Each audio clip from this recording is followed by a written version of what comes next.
Bonjour à tous, bonjour à vous, mesdames et messieurs, bienvenue ce matin sur votre antenne, bienvenue sur 10-12, le Zénith, ensemble unis pour la même mission ce matin. Jusqu'à 12h, vous serez encore servi. Dire, je vous en prie, je vous en prie. On va poursuivre l'émission, ça commence très bien avec la famille ce matin. Bonbon Benganela, Isabelle Carozoupet et surtout Dominique Pengou, Charles Lamel y compris.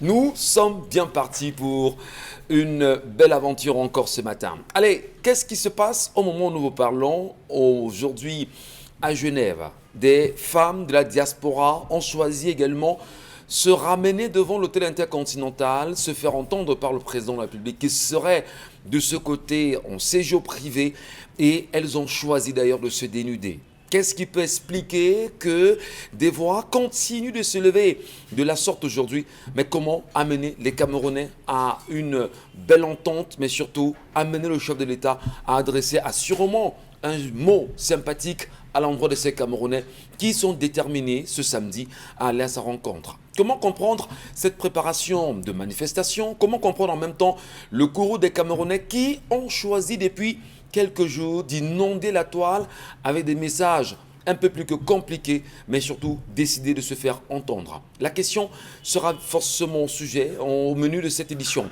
On parlera certainement d'une affaire qui est devenue un scandale du côté de Kribi aujourd'hui. Comment les Camerounais peuvent-ils choisir, on va dire, de détourner des projets initiés par d'autres Camerounais et se faire ces différents projets? Comment des Camerounais peuvent-ils également choisir de détruire la relation qui existe, ou si vous voulez, la coopération entre la Suisse aujourd'hui et le Cameroun? Qu'est-ce qui s'est passé réellement entre M. Horn et M. Toby Onana à Kribi? Comment peut-on choisir d'abandonner des orphelins dans la rue, ceux qui ne demandent simplement qu'à avoir une chance pour leur avenir? Madame, Monsieur, bienvenue à tous. En compagnie justement de la grande équipe, nous irons très loin, on en parlera ce matin. Merci de garder le cap sur 10-12, le Zénith. Bombok, bonjour ce matin, bienvenue. Bonjour Monsieur Ngachou Numba, bonjour à vous chers téléspectateurs. Vous parlez des manifestations de la diaspora contre le président Paul Biya. Effectivement, il y en a qui s'indignent et ils ont raison de s'indigner parce que le code des nationalités au Cameroun ne les permet pas de venir. Mais même lorsque certains d'entre eux veulent investir au Cameroun, nos compatriotes sur place détournent le projet, les arnaques et tout. Vous avez bien parlé d'un certain Yannick Ron. Oui, effectivement, il a essayé de porter un Camerounais désœuvré, déshérité. Il a fait confiance à un Camerounais, c'est du côté de Kribi. Effectivement, il a été arnaqué. Il a été arnaqué. Et c'est comme ça. Donc, quand la diaspora s'élève pour interpeller l'entrepreneur en chef, c'est avec raison. La même diaspora qui souhaite qu'on leur donne les possibilités de venir, c'est encore nous, Camerounais, qui détournons les projets des gens. Voilà. Les orphelins souffrent. Ils n'ont pas d'école. Ils n'ont pas... j'allais dire, des moyens de subsistance. Quelqu'un crée une association qui s'appelle Give a Change. And Give a Change, on vient, on détourne. Mais bon, il a bien fait, M. Yannick Rock, de porter l'affaire devant les tribunaux de Kribi. Espérons que on va dire le droit. Au moins, on va permettre à nos frères et sœurs de la diaspora d'investir au Cameroun en toute confiance. En toute confiance, parce que quoi qu'il arrive, chacun a la fibre Cameroun qui coule dans son sang. Merci infiniment, Mon Bengan. C'est un sujet qui nous interpelle et dont on en parlera assurément pendant cette édition. Charles Lamel, bonjour, bienvenue. Bonjour, Monsieur Michel Ngachou. Bonjour à tous les téléspectateurs. Isabelle Carozoupet, bonjour. Bonjour à vous Michel, bonjour à ceux qui regardent le programme encore ce matin. Que s'est-il passé cette nuit? Comment se porte cet artiste? Qu'est-ce qui a bien pu lui arriver? Dans tous les cas, les détails tout à l'heure dans le cadre bien évidemment de la revue des réseaux sociaux. Bien le bonjour encore. Et on parle là bien sûr de l'affaire Ténor qui est en train d'écumer la toile au moment où nous vous parlons. Dominique Pengou, bonjour, bienvenue ce matin. Bonjour Michel, bonjour à tout le monde. Ça va bien? Je vais bien Michel. D'accord, ok, super. Allez, comme vous le savez en même temps, madame, messieurs, laissez-nous vos commentaires, vos avis sur les pages, sur la page Equinox TV, puisqu'on y est également en live tout à l'heure, en contact au bas de l'écran. Laissez-nous également vos avis et commentaires. L'histoire de ce matin, Dominique Pengou, qu'est-ce qui se passe? Alors ce matin, c'est un homme à nouveau qui vient se plaindre ici. Il aimerait qu'on raconte son histoire et qu'on lui donne quelques esquisses ou quelques ébauches de solutions. Alors, Monsieur Jean, depuis 2009, est en couple avec Julienne. Et 5 ans après leur union, ils ont officiellement, Monsieur Jean est allé doter sa tendre épouse. Et aujourd'hui, ils sont domiciliés à Yassa, une maison construite avec le fruit de ses efforts. Monsieur Jean a 3 enfants avec Julienne. Le premier a 14 ans qui a composé l'examen du BEPC cette année. La seconde a 9 ans, elle est promue en CM1 de l'école primaire. Et la dernière a 8 mois seulement. Il faut préciser que Monsieur Jean également précise qu'il héberge ou encore il vit avec sa fille, sa première fille qui a 20 ans aujourd'hui et qui est l'enfant qu'il a fait dans sa jeunesse. Ils vivent tous ensemble sous le même toit. Alors maintenant, Monsieur Jean également nous dit ce matin qu'il a l'habitude, ou encore son épouse et lui avaient l'habitude de se disputer et de sortir de là avec quelques solutions ou encore ressortir avec des réconciliations. Mais sauf que depuis 2 semaines et demie déjà, il faut rappeler que Monsieur Jean est un commerçant du secteur informel et que son épouse est une enseignante depuis 10 ans, formation qu'il a payée quand elle était déjà sous son toit. Donc, elle est fonctionnaire de cette république grâce à lui. Et depuis 2 semaines et demie déjà, Monsieur Jean est sorti de chez lui. Jean est sorti de chez lui un dimanche pour se rendre à son domicile, voilà, pour se rendre à son lieu de service, à son petit commerce. Et il a demandé à son épouse de rester avec les enfants. Chose que à 17h par là, c'est son frère qui l'appelle pour lui informer du fait que son épouse est venue leur rendre visite. Donc son épouse à lui est venue chez son beau-frère qui est le petit frère de Jean. Et le petit frère de Jean appelait donc son grand frère pour qu'il ne se fâche pas. Pour lui dire, comme tu vois, ton épouse est venue à la maison, j'espère que tu ne vas pas te fâcher. Elle a demandé à venir nous rendre visite aujourd'hui ce dimanche. Mais sauf que 2 heures plus tard, quand il était sur le chemin du retour pour le domicile conjugal, c'est la femme de son petit frère qui l'appelle également pour l'inviter à venir dans un snack de la place de Douala pour essayer de se détendre. Lui, il dit non, je vais rentrer à la maison parce que je pense que mes enfants sont seuls et ce n'est pas bien, je ne les laisse pas souvent seuls puisque madame a décidé de venir vous rendre visite. Et il invite à la même occasion madame à rentrer ou encore il demande à madame, est-ce que je peux passer te chercher? On rentre à la maison. Madame lui fait comprendre qu'elle a envie de s'amuser. Elle a envie de sortir. Il dit d'accord, il n'y a pas de souci. Il est donc rentré chez lui, il est resté. C'est à minuit 30 que madame se pointe à la maison et puis elle revient avec des cris, des bruits et elle se met à agresser violemment Jean parce que elle reproche à Jean le fait que, premièrement, elle a appelé pour qu'il vienne ouvrir le portail. Et Jean n'a pas décroché. Jean dit donc, j'étais couché au salon sur le canapé. Comment mon téléphone qui est dans la chambre, je pouvais être au courant de tous ces appels parce que je n'étais pas près du téléphone. Sauf que madame ne s'est pas arrêtée là avec les agressions. Elle a commencé à taper sérieusement sur son mari. Les bruits ont donc réveillé tous les enfants de la maison. Jean dit n'avoir même pas régimbé. Il dit n'avoir même pas ouvert la bouche pour répondre à madame parce qu'il ne voulait pas servir un spectacle désagréable devant ses enfants. Il a donc quitté le domicile familial ce jour-là. Il allait se rendre chez un ami.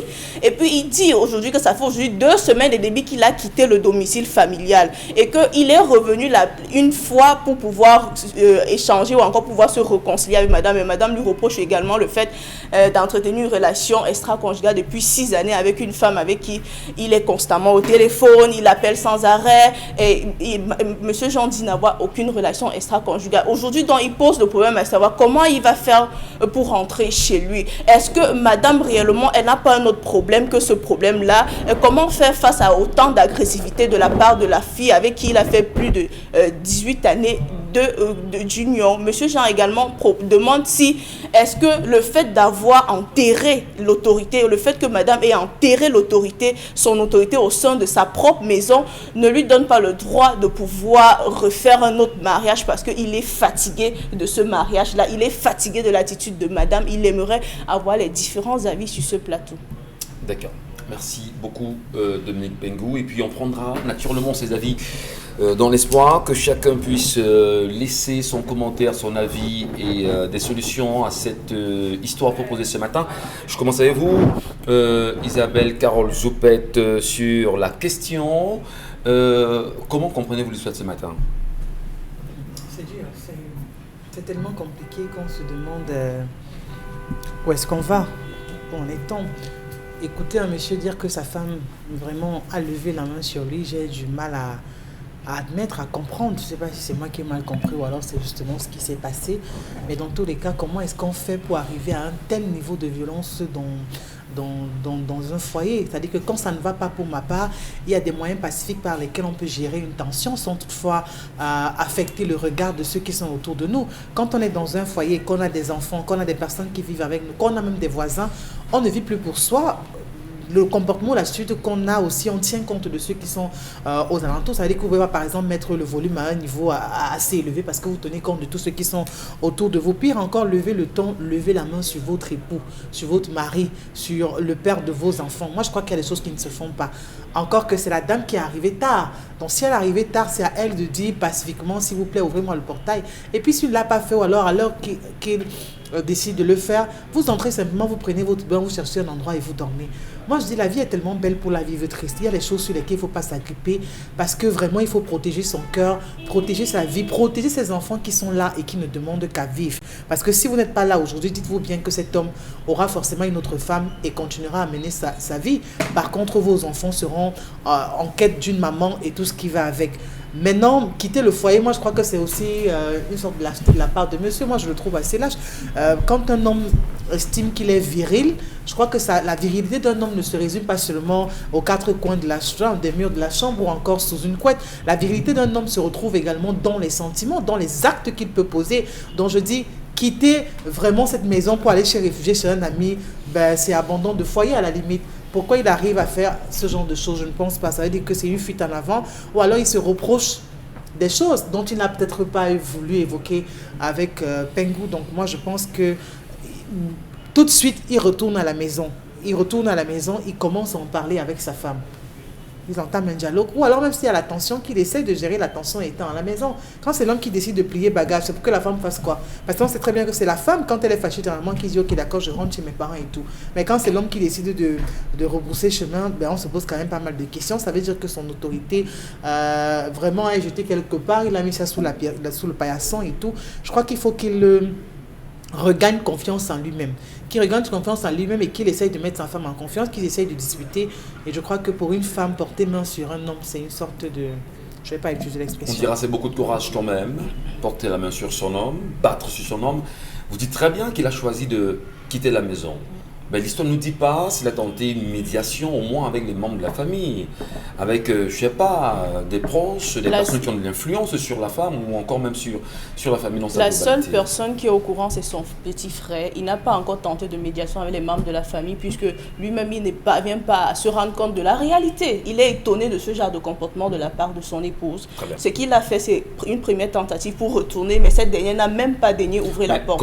Comment peut-on expliquer que l'on ait sa maison, que l'on soit un homme, parce qu'on a un souci avec son épouse, ou qu'elle porte la main sur vous, parce qu'en même temps, ça ne veut pas dire que vous êtes faible en réalité, et que vous choisissez de fuir votre maison. C'est votre maison quand même. C'est sa maison. Si vous êtes en location, c'est vous qui la payez. Non, si elle est construite, c'est vous qui l'avez construite. Ils ne sont pas en location. Ils sont chez eux. Ils sont chez eux. Alors, tout porte à croire que la maison n'appartenait pas à l'homme. Qu'est-ce que vous en dites, vous, Dominique Pengou, sur cette histoire ce matin? Pour avoir échangé avec Jean, la maison lui appartient parce qu'il a construit ça avant de payer la formation de son épouse. Donc maintenant, moi je pense ce matin que peut-être Jean se reproche de quelque chose. Parce que moi, si j'ai raison sur quelque chose, je vais me défendre contre vents et marées. Je ne pourrais tolérer le fait que ce soit... Parce que ce jour-là, c'est madame qui était en tort à 250%. C'est elle qui est sortie, c'est elle qui est rentrée tard le soir, c'est elle qui a perturbé le sommeil des gens, c'est elle qui a désobéi à son mari. Donc je ne trouve pas de raison pour lesquelles Jean devrait déserter sa maison, soit disant il fuit les coups de madame. C'est vrai que ce jour-là, il n'a pas voulu régimber, ou encore il n'a pas voulu agresser également madame parce que justement, il respectait la présence de ses enfants, mais il pouvait quand même tolérer et rester tranquille et puis en parler le lendemain ou encore le lendemain, convoquer une réunion de famille pour essayer d'échanger choses qu'il n'a pas fait. Mais qu'est-ce qui peut justifier qu'une femme, parce qu'elle soupçonne son mari, qu'est-ce qui peut justifier qu'elle choisisse de porter la main sur ce dernier? Il faut préciser que... C'est quoi? C'est l'éducation, c'est le courage, c'est les pulsions, c'est quoi? Non, elle a une raison valable. Oui, mais est-ce qu'elle a le fait? Est-ce qu'elle a le fait? Est-ce qu'elle a vécu? Est-ce qu'elle a les preuves que l'homme l'aurait ou la trompe. Et sûrement, parce qu'elle a une raison qui lui donne autant de force. Et si elle n'avait pas une raison valable, elle n'allait pas se comporter comme ça. Il faut préciser que M. Jean également nous a signifié le fait que sa femme avait confisqué son téléphone pour 2 jours. Et puis c'est à travers le téléphone qu'elle a pu échanger avec la soi-disant maîtresse et qui a convoqué naturellement une assise pour essayer d'échanger, éclairer la situation. Mais chose que cette dame n'a jamais honorée. Parce qu'elle a dit non, vous avez arrangé vos choses, vous avez tissé vos choses, moi je ne suis pas là, je ne viendrai pas suivre le cinéma que toi et ta maîtresse, et toi vous avez déjà fondé en amont. Donc je pense que monsieur Jean se reproche de quelque chose ce matin et il devrait nous le dire clairement. Parce que j'ai posé la question, est-ce que vous n'avez pas une relation extra-conjugale? Est-ce que madame n'a pas suffisamment de preuves? Est-ce qu'il n'y a pas, si vous dites, est-ce que vous n'avez pas une relation extra-conjugale, est-ce que vous ne nous validez pas, que vous reprochez quelque chose encore peut-être? Voilà. Donc, fondamentalement, de votre point de vue de femme, qu'est-ce qu'on peut faire pour réparer cette situation? Comment le ramener lui à la maison? Aucun homme n'aimerait voir son autorité biaisée. Aucun homme n'aimerait se faire taper par son époux. Déjà, le raconter à les membres de sa famille, c'est recevoir des grosses railleries et des moqueries. Parce que la première chose, Michel, si vous allez dire à votre ami que ma femme m'a bastonné hier, on va d'abord vous rire avant de vous donner des solutions. Donc, je pense que ce matin, Jean doit se questionner. Il doit prendre celui de convoquer une réunion familiale pour essayer de comprendre son épouse. Pourquoi elle a réagi de la sorte? Parce qu'elle n'a pas encore, elle ne sait pas encore prononcer de façon claire et nette. Il ne sait pas encore quel est le problème qui la chagrine à ce point, au point d'agir de cette façon. Voilà. Oui. Bonbon Bengan, vous y comprenez grand chose ce matin à cette histoire? Je ne comprends rien. Je veux voir à gauche, à droite, en haut, en bas, j'ai cherché, je ne comprends rien. On disait souvent qu'il est difficile de naître avec une génération et de vieillir dans une autre génération. Absolument. Vraiment, je suis perdu. Mais fondamentalement... Je suis perdu. Que ma femme est dehors. C'est moi qui viens ouvrir. C'est vraiment... Et elle vient sous. Je viens ouvrir. Ce monde-là n'existe pas. Ce monde-là n'existe pas. Non, ça n'existe pas. Ou c'est Jupiter. Non, c'est peut-être, voilà. C'est Jupiter, même le monde terrestre ici. Non, ça... Elle me tape, je fuis. Non. Chez vous, en plus. Voilà, je suis chez moi, elle tape sur moi, je fuis. 2 semaines dehors. Ça a commencé comment? Elle confisque le téléphone. Ça a commencé comment? Est-ce qu'on m'a pas dit quand même qu'il y a des femmes tellement autoritaires à un moment donné qui parviennent à avoir le dessus sur leur mari au point de pousser ces derniers également à fuir la maison? Il y a quand même des cas comme ça. On ne fait pas 2 mois ensemble. Tu mets l'ongle là, pourquoi? On ne fait pas 2 mois ensemble. Je sens que mon autorité, tu as plus de biceps que moi. On se sépare. On ne continue plus. Même si on avait toqué la porte, j'abandonne tout. On finit. Tu vas encore faire quoi? Mais est-ce que vous ne comprenez pas qu'il y a des hommes qui...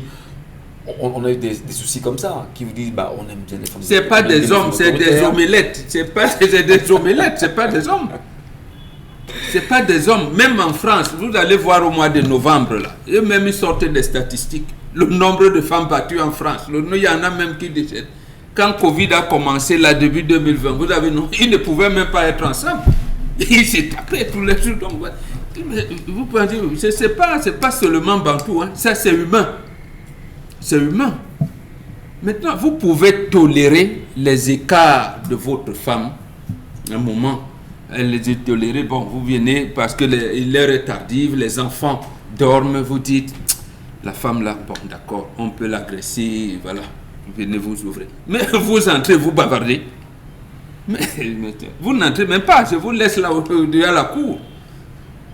Vous n'entrez pas dans ma maison. Vous n'entrez pas. C'est quand même votre épouse, mon Benga. Oui, mais quand même, c'est votre femme. Oui, elle a bénéficié de la faveur que j'ai ouverte. Mais c'est l'homme qui ferme la porte, M. Ngatou Numba. Absolument. Absolument. C'est l'homme qui ferme. C'est l'homme. Ça commence par la sécurité de la maison. C'est l'homme qui ferme. Même si les enfants ont fermé, peut-être l'étaient dans la chambre et tout, il ressort pour voir si c'est vraiment fermé partout. Que la femme vient te chasse. Et en plus soupçonne que tu as une petite... Mais attends, c'est interdit à un homme d'avoir plusieurs femmes. Même si vous êtes marié sous le régime monogamique, pour bien dormir, il faut avoir au moins 2. Et l'homme ne dort jamais dehors. On dit là, une femme dehors. Là, dehors, oui, dehors. On dort toujours. L'homme fait quoi dehors? Il travaille dehors? Là, dehors, c'est où? On est toujours dans une maison, il y a des habits, on ménage. Votre expression là, il y a une femme dehors, là, une femme dehors. Dehors, c'est où? C'est là, la cour, là, tout ça. Là, alors, dans ce cas, qu'est-ce qu'on apporte très souvent comme solution, Bonbon? Qu'est-ce que vous dites ce matin? Mais d'abord, pour cet homme, comme il a déjà failli, il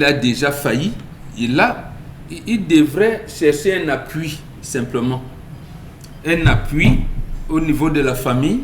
Mais la femme a déjà pris possession de la maison. Appui au niveau de la famille, justement, pour peut-être réintégrer la maison.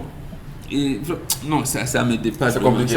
Ça me dépasse. Alors, Charamel, demandez ça me dépasse. C'est l'idéal? Non, peut-être changer le régime matrimonial et s'y réengager pour une nouvelle aventure. Qu'est-ce qu'on dit dans ce cas-là? Qu'est-ce qu'il faut pour cet homme pour qu'il puisse au moins retrouver son autorité d'homme, puisque c'est le problème qu'il pose ce matin fondamentalement?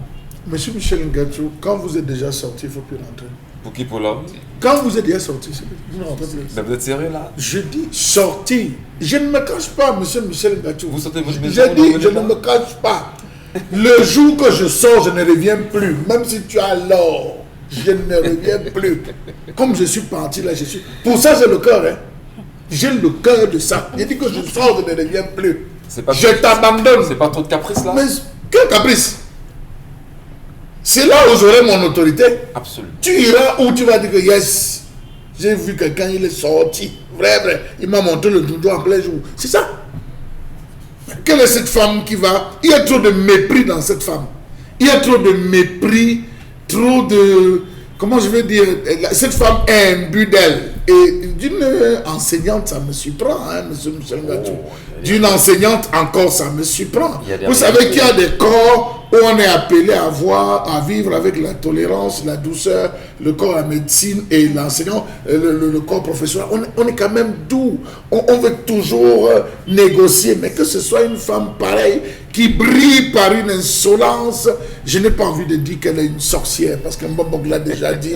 J'ai tout simplement envie de dire, monsieur, vous avez fait le bon choix, sortir et ne plus revenir. Que fait-on des enfants? Michel Ngachou. Pardon? Que doit-il faire des enfants? Monsieur Michel Ngachou, c'est des équations qu'on ne pose pas. Ben, c'est des questions qu'on ne pose pas. Les enfants, est-ce qu'ils dorment dehors? Les enfants ne dorment pas dehors. Ils sont chez moi. Ils sont chez moi. Je t'ai abandonné avec tout. Puisque tu peux, et tu as réussi à poser les actes, assume. Mais moi, là où je suis intrigué dans cette histoire, monsieur Michel Ngachou, c'est le fait pour cette femme de revenir agresser son mari. Après deux faits. Le premier fait, c'est qu'elle a passé la soirée avec le petit frère. Qu'est-ce que le petit frère a dit à sa femme? Qu'est-ce que vous avez des petits frères ou des frères qui bavardent trop? J'ai dit bavardent trop, monsieur Michel Ngachou. Donc voilà un petit frère qui allait là dit que ah maman, laisse-moi aussi, je vais te dire. Si tu veux même tu demandes à Pulché va te confirmer. Quand nous on a déjà parlé entre grand frère là jusqu'à on ne comprend pas. Qui derrière la mère là? Qui derrière la mère là? Elle écoute. Vous voyez, elle lui dit, il dit je viens te chercher, elle dit je vais danser. Je veux me détendre. Vous ne savez pas ce qui s'est passé, ce qu'on a raconté, ce qu'on on a dit, les frères ont raconté à cette femme. Parce que remarquez que c'est de là qu'elle rentre furieuse. C'est de cette rencontre avec le frère qu'elle rentre furieuse. Donc ça suppose qu'on l'a monté, on lui a dit un ensemble de choses, ton frère ici. Donc quand elle rentre, elle a dit, ok, comme je ne peux pas l'affronter en étant lucide, je vais me saouler d'avoir la gueule pour avoir un peu de courage. Elle va donc se saouler la gueule pour avoir un peu de courage. Mais c'était là, en ce moment, qu'il fallait que son mari la corrige. Mais vu l'agressivité, il a préféré partir. Absolument. Donc, comme il a choisi de partir, vous vous rendez compte que le frère ne l'a pas appelé. Il n'a pas mentionné que le frère et la femme. Parce que vous savez, monsieur Michel Ngachou, la femme, quand vous sortez avec quelqu'un, vous passez la soirée, vous vous séparez. Il est important que lorsque la personne rentre, vous appelez au moins pour dire est-ce qu'elle est bien rentrée, est-ce qu'elle est arrivée. À aucun moment, on ne nous signale ici qu'il y a eu des appels entre la femme entre, regarde, mon frère, c'est ton propre orteil qui pèse ton pied. Alors, pour sortir bonbon, il y a ce conseil très souvent développé et évoqué sur ce plateau. Lorsqu'on entre dans le mariage, il faut fermer ses oreilles et ne jamais rien voir. C'est ce qu'il faut garder comme conseil pour les mariés, ceux qui nous regardent ce matin? Non, ici ça ne peut pas tenir. Ça ne peut pas, Puisque c'est le frère du mari. C'est le frère. On ne peut pas, c'est eux qui t'ont épousé. Et malheureusement, on se rend Mais compte la que... femme, même si le frère lui a dit, ne peut pas se taire. Non, on ne peut pas, c'est son mari. En fait, c'est son mari qui lui parle. Il lui dit, il condamne son grand frère en lui disant, mais on ne sait pas si la femme là lui a mis fait le tovassi, s'il lui a fait de quoi. Vraiment, on a déjà parlé sur cette affaire, on ne comprend pas. Donc, ma femme, fais seulement ce que tu peux. Nous-mêmes, ça nous a dépassé.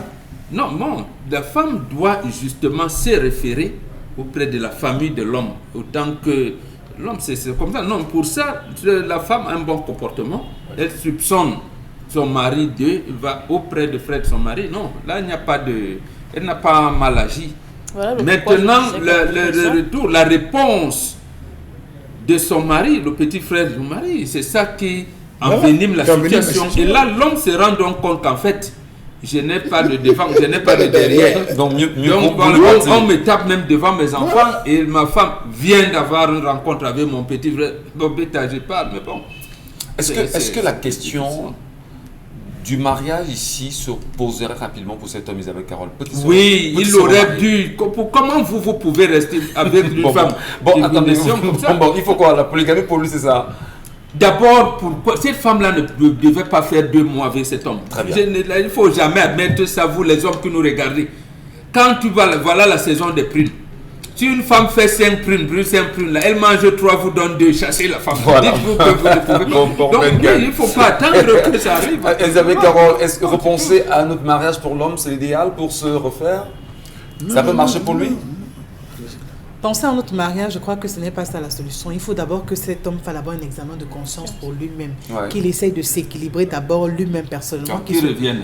Non, pas qu'il revienne, mais que lui-même se remette en question. S'il est parti, ça veut dire qu'il se reprochait de quelque chose de gravissime. Oh, parce que vraiment, arriver à un stade où votre femme porte main sur vous, mais ça veut dire que vous avez touché le fond.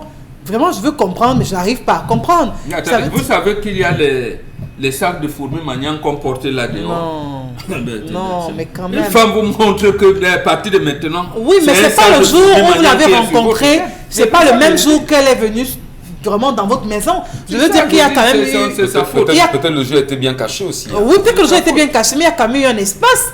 Je veux dire que ce n'est pas le même soir qu'elle est venue commencer à habiter avec vous. Vous avez eu le temps de la voir, de la connaître un tout petit peu avant de décider qu'elle entre officiellement dans votre vie. Donc maintenant, si les choses se passent de la sorte, je crois que monsieur a quand même sa part de responsabilité là-dedans. Mais dans tous les cas, toujours est-il que partir du foyer n'est pas la solution comme il l'a fait. Parce que ce n'est pas l'homme qui fait ce genre de choses. Un homme qui parle du foyer. Pour sortir Charabin. Oui, je sors. C'est une phrase. Monsieur Michel Ngachou, tant que vous ne mettez pas dans la tête de vos épouses qu'elles ne sont pas seules. Elles ne sont pas seules, monsieur Michel Ngachou. La polygamie est bien. Même si vous ne l'avez pas vécu, expérimentez-le, monsieur Michel Ngachou. C'est un conseil que je donne à ma femme qui sait qu'elle n'est pas seule ne saura pas s'épanouir au sein de son foyer. Je ne m'adresse pas aux femmes. Monsieur Michel Ngachou, expérimentez la polygamie. Et pour ce cas précis, comme l'homme a un peu, il a déjà conçu une maison pour cette femme et les enfants. Il va construire une autre pour une deuxième femme. Il reste là-bas et c'est peut-être là-bas où il va mourir. On va lire les conseils, on va lire les points de vue en même temps des téléspectateurs ce matin. Nous allons vous lire de toutes les façons comment sortir de l'impasse, enfin pour l'homme en même temps, et vos avis comptent. Tout de suite la colère.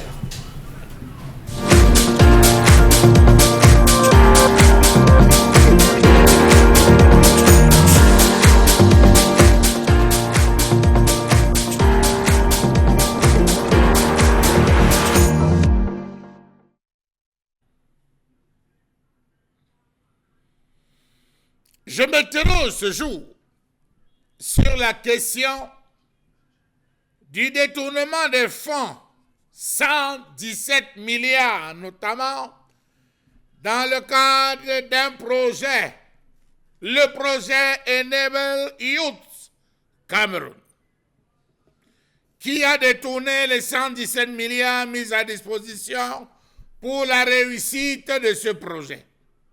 La question, ce n'est pas moi qui la pose, c'est les différents intervenants, c'est les participants, c'est les acteurs qui se posent cette question. Précisons que le programme Enable Youth Cameroun a été mis en œuvre en tant que composante 3 du projet de développement des chaînes de valeur agricole, financé grâce à un prêt non concessionnel de la Banque africaine de développement à la République du Cameroun. Enable Youth Cameroun a été mis en œuvre par l'Institut international d'agriculture tropicale à la suite d'une convention signée entre l'ITA et le MINADER. Nous étions en mai 2018.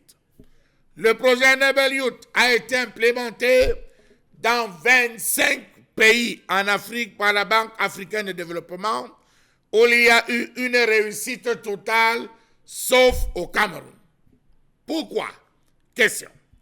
D'ailleurs, précisons que le Cameroun a reçu en première partie 75 milliards de francs CFA. Que sont donc devenus les 512 jeunes stagiaires agripreneurs de minimum Bac plus 2 qui ont été retenus dans ce programme? Comment comprendre que les termes de la convention n'ont pas été respectés par la partie camerounaise?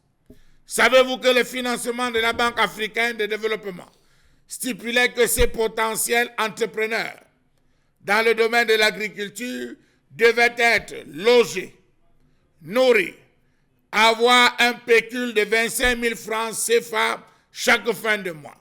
Et à la fin du programme, devraient avoir le business plan ou les business plans bancables qui seront financés à hauteur maximale de 50 millions de francs CFA. Ça, c'était le projet initial. C'est la raison pour laquelle la Banque africaine de développement s'était lancée pour le cas du Cameroun avec ce projet et avait mis à disposition les fonds nécessaires. Je tiens à vous préciser que tous ceux des jeunes qui ont travaillé dans ce programme n'ont jamais reçu cette bourse de 25 000 francs CFA qu'ils devaient percevoir le mois et encore moins le financement des projets. Comment comprendre qu'après avoir été répartis dans 14 centres d'incubation, ils n'ont pas tous démarré à la même date la formation? La Banque africaine de développement a cherché à comprendre. On lui a dit, vous ne pouvez pas comprendre parce qu'il fallait qu'on commence par la réhabilitation. Il fallait réhabiliter les différents centres, louer les terrains, rebâtir, réhabiliter, rééquiper en termes de logistique afin d'accueillir. D'où provenaient ces fonds? Eh bien, de l'argent qui avait été mis à disposition. Comment comprendre le décalage ayant précédé la formation? Le premier centre a démarré en février 2019, le dernier a démarré en juillet. Ensemble d'incongruités qui ont encore énervé la Banque africaine de développement parce qu'elle se rendait compte que l'argent a été ponctionné sans toutefois être utilisé pour ce pourquoi il avait été décaissé. Comment comprendre toutes ces promesses faites lors du lancement de ce programme qui se sont envolées comme des cendres? Zéro bourse mensuelle, aucun business plan monté n'a été financé comme il était prévu à hauteur maximale de 50 millions pour mettre sur pied des entreprises dans le secteur de l'agroalimentaire. Lorsqu'on s'est rendu compte que la pression de la Banque africaine de développement montait, on a présenté une cuvée. Bravo!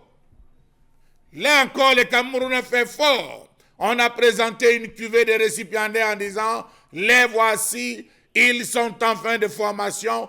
Pourtant, ces enfants n'avaient jamais, mais alors jamais suivi la moindre formation. Voilà donc, jusqu'à ce jour, le gouvernement reste silencieux sur ce projet avec les jeunes qui ont fait plusieurs tours au MINADER, histoire de savoir pourquoi est-ce qu'on les a abandonnés.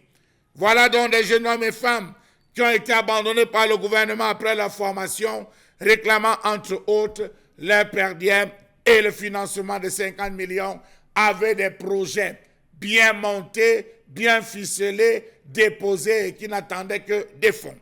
Comment comprendre que les étudiants sont retournés chez eux.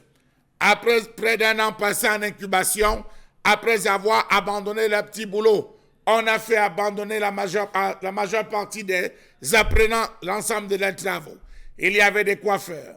On a eu des gens qui avaient des petits commerces dans les marchés, qui ont senti ce business porteur, cette formation porteuse. Ils ont démissionné pour aller subir leur formation. À la fin, ils ont monté des projets, mais rien, hélas, jusqu'à ce jour. Enable Youth, annoncé comme booster de développement, a ruiné non seulement le business, mais aussi des vies. Savez-vous que plusieurs jeunes ont dû démissionner de leur poste, laisser tomber des projets et la production pour retourner à l'école, avec la certitude que le financement de la Banque africaine de développement allait véritablement tomber. Aujourd'hui, cet argent se balade dans des poches.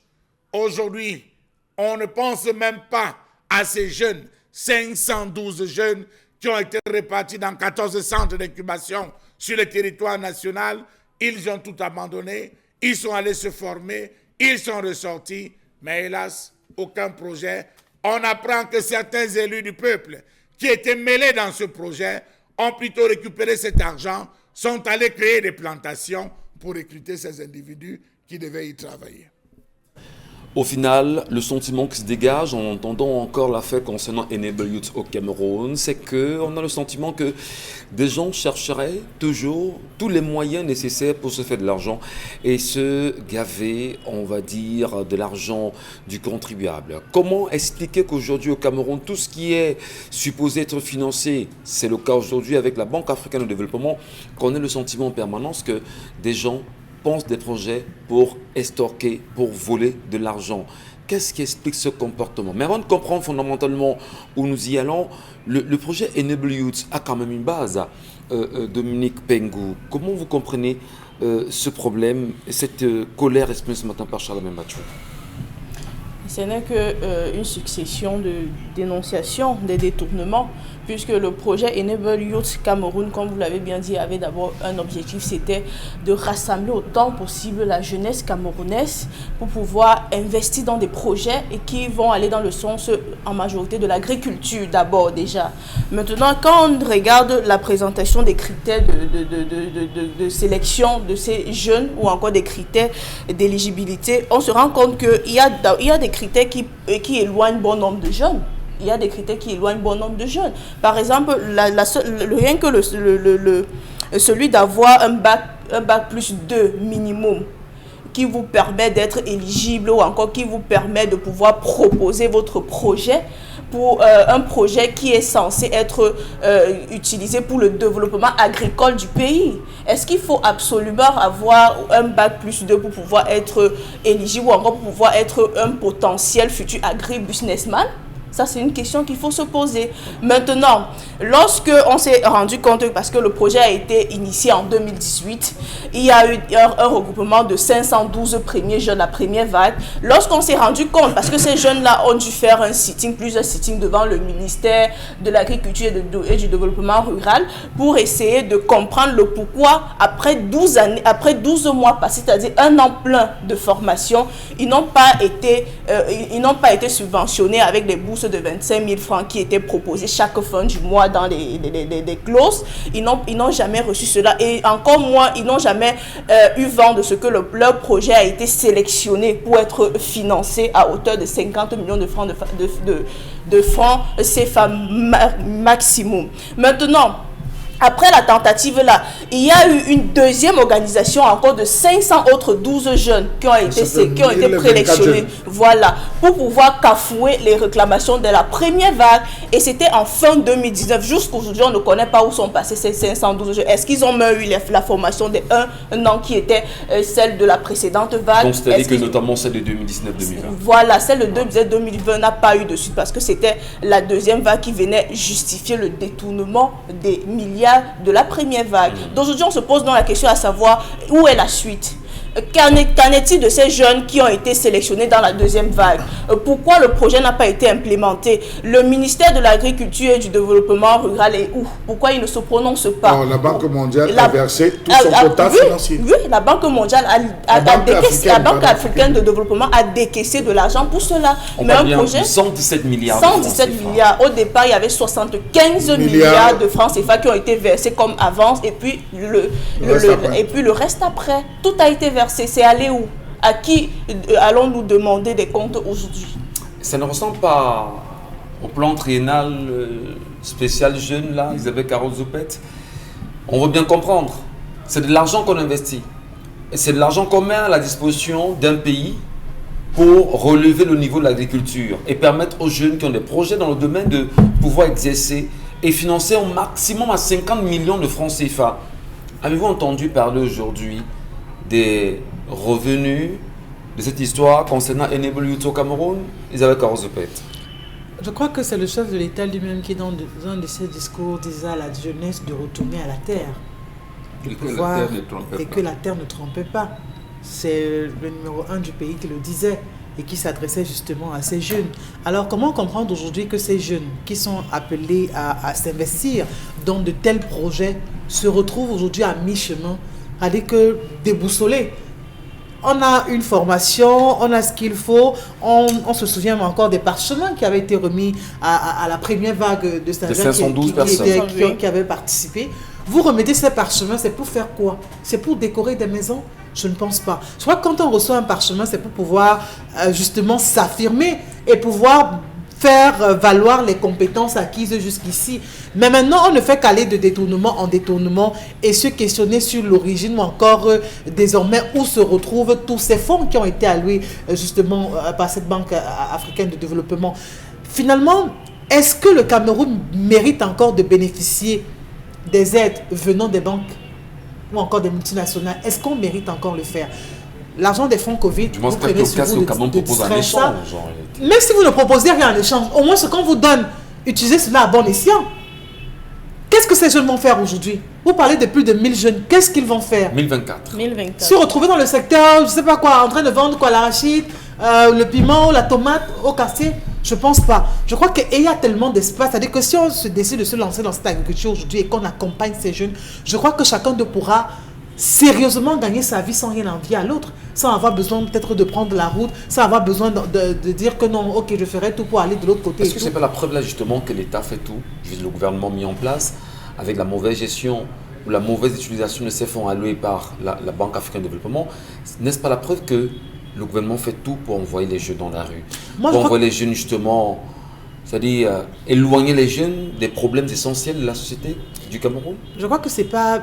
Quand on dit c'est la faute peut-être du gouvernement, peut-être c'est trop... Notamment le ministère de l'Agriculture. Non, je crois que la faute est celle du président de la République. Et ça, il faut le dire. Vraiment, qu'on arrête de taper sur ces différents ministères. Parlons directement au président de la République. C'est à lui qui incombe cette lourde responsabilité de pouvoir faire le bilan, de pouvoir sanctionner quand il se doit, de pouvoir réagir, de pouvoir vraiment à tout moment pouvoir dire ok d'accord, telle personne est sanctionnée parce que dans son département ministériel, il y a 1000 jeunes qui se plaignent d'être aujourd'hui dans la rue, pourtant ayant reçu une formation. Pourtant, il y a eu des fonds qui sont alloués, mais ces personnes n'ont rien fait. Je crois que si se comporte de la sorte, on aurait de moins en moins des personnes qui soient en train d'être délaissées. Pire encore quand on parle de la jeunesse. On a parlé ici il y a quelques jours encore de l'ambassade du Cameroun au Maroc. Qu'est-ce qu'on a fait? Qu'est-ce qu'on a dit? Rien du tout. Ok, d'accord, on s'adressera encore à un ministère? Je ne pense pas. Ou même d'avoir passé le conseil des ministres qui permettait bien sûr de pouvoir lever le voile sur ce genre de questions et de traiter ce genre de sujets. Faire des évaluations quand même. Vraiment, c'est au président de la République qu'il faut s'adresser. Bon, Bengan, le chef de l'État est-il complice de ce qui se passe avec ce projet Enable Youth aujourd'hui? Oui. Je dis oui. Je dis encore oui. Il est complice. C'est lui le principal responsable. Je ne dis pas qu'il est coupable, mais c'est le principal responsable. Vous savez, je pense que c'est sa note de conjoncture de juin 2018. La Caisse autonome d'amortissement avait relevé que le Cameroun, d'abord, qu'elle a l'argent, mais qu'elle ne donnera pas au Cameroun. Il y a beaucoup d'argent, elle ne donne pas. Pourquoi? Parce que les projets n'arrivent jamais à terme. On vous dit, voilà un projet pour 6 mois, un projet pour 1 an. ça va faire 10 ans. Et ça ne sera jamais fini. Et alors pourquoi? Et ces projets sont mal ficelés. Bon, eux, les agents de la Caisse autonome d'amortissement utilisent le langage administratif mal ficelé. Mais en fait, si on faisait les enquêtes, on se serait rendu compte que ces projets sont montés pour que l'argent soit détourné. De toutes les manières, c'est l'État du Cameroun qui s'endette et c'est l'État du Cameroun qui va rembourser la dette. Donc ici, il s'agit d'une banque, la Banque africaine de développement. Donc, et on sait ça. Ce qui montre le projet, ces agents de l'État qui montrent ce projet, c'est le but, c'est de détourner. Pourquoi je le dis? Parce que en fait, il existe au moins 4 écoles au Cameroun en charge de l'agriculture qui connaissent déjà. Plus, je pense, 2 lycées à vocation agricole. Oui. Il y en a un à Yabassi, dont les premiers bacheliers sont sortis l'année dernière, on n'entend plus parler. Il y a l'école de Dibombari, il y en a une à Balmayo. Il y a l'INSEAD de Ngaoundéré, et il y a l'université de Tchang, notamment la faculté qui forme des ingénieurs agronomes. C'est connu. Et il y avait une corrélation avec ces structures de formation. On savait bien qu'on formait les agriculteurs, les techniciens ici, on formait les techniciens supérieurs là-bas, on formait des ingénieurs ici, on formait celles, on formait telles. Donc l'État pouvait bien, si on était dans un pays sérieux, pouvait bien prendre l'engagement avec la Banque africaine de développement de réhabiliter ces écoles, de les rendre publiques, de telle manière que on ne vient pas dire bon, dresse ta liste, voilà les gens vraiment, on va à Sagbaïmi, va dire ceci. Non, c'est pas comme ça que ça se fait. On réhabilite ces écoles, on augmente les capacités d'accueil, c'est-à-dire qu'en créant d'autres amphithéâtres, d'autres laboratoires, ainsi de suite, ainsi de suite. Donc, et même ce qu'on appelle manioc de 3e génération ou le germage des plantains, voilà, des boutures de plantains, on les fait dans ces écoles appropriées, encadrées par l'IRAD. Mais comment? Là, il y aurait traçabilité. Comment l'État est au courant d'un projet comme celui-là? On fait recruter des enfants à qui on leur promet 50 millions ou plus pour le financement. L'argent arrive, aucune de ces personnes, aucun formé, n'est au courant réellement des destinations qu'aurait pris cet argent. Mais c'est précisément parce qu'on va dire que les détournements, c'est une habitude camerounaise aujourd'hui. C'est devenu normal pour le commun des Camerounais. C'est devenu la règle. C'est même inscrit dans le chronogramme, dans les lois non écrites.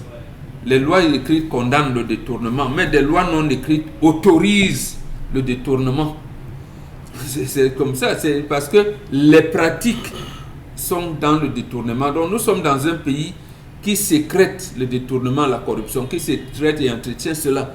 Donc on fait tout pour qu'il n'y ait pas de traçabilité. C'est-à-dire que vous pouvez recruter 1014 jeunes, vous leur donnez de l'argent. Il y en a même qui ne signent pas, il y en a qui ne prennent aucun engagement formel. Donc il n'y aura pas de traçabilité. Maintenant, aller réhabiliter par exemple les écoles de formation et des lycées techniques à vocation agricole, il y aura une traçabilité.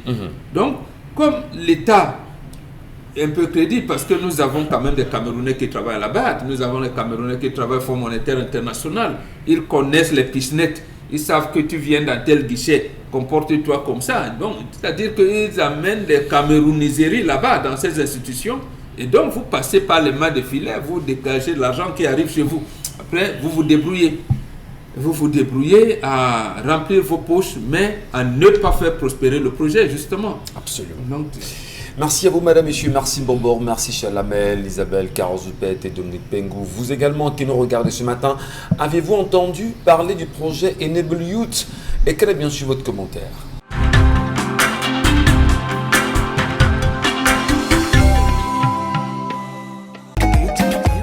bienvenue. Si à l'instant vous joignez à nous sur Equinox Télévision, c'est bien sûr 10-12 le Zénith qui se poursuit avec la grande famille. Nous tentons tant bien que mal chaque jour de ramener ici sur le plateau des sujets qui sont proches et propres au Cameroun, mais surtout la vision que chaque Camerounais devrait porter sur l'avenir du pays aujourd'hui et demain. On est toujours dans l'attente du rapport final des 180 milliards qui étaient justement mis à disposition du Cameroun concernant le scandale devenu le Covid-Gate aujourd'hui au Cameroun. Qui est aujourd'hui derrière cette histoire et qui ne voudrait pas que le rapport soit mis à disposition des Camerounais? On le disait encore, des personnes tapées dans l'ombre au Cameroun estiment que mettre ce rapport pourrait pourrait mettre en mal les relations entre les différents ministères du Cameroun et le peuple camerounais lui-même et peut créer justement une brouille. Comment comprendre que le Cameroun, qui a reçu 180 milliards aujourd'hui du Fonds monétaire international, une autre dette en plus pour le Cameroun, ne veuille pas dire aux Camerounais ce qu'il a fait avec exactitude de cet argent?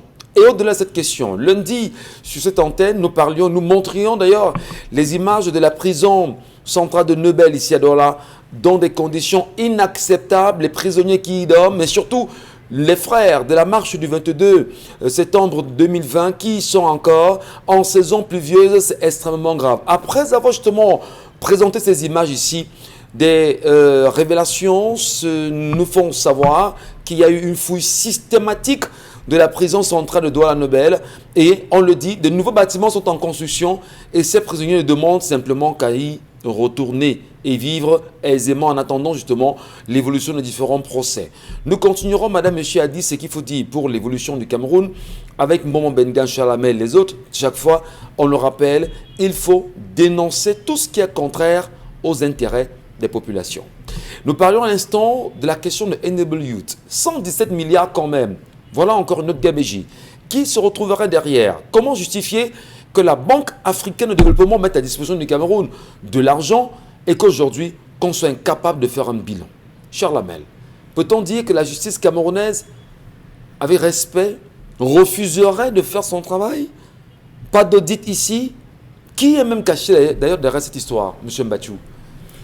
Pour essayer de comprendre ce projet, il faut remonter au projet PID, M. Michel Ngachou, pour vous rendre compte que dans ce pays, vous vivez avec des gens qui n'ont qu'un seul objectif, se remplir les poches, se faire les poches. Tant pis si le Cameroun veut ça coule, tant pis si ça brûle au Cameroun, ce n'est pas leur affaire.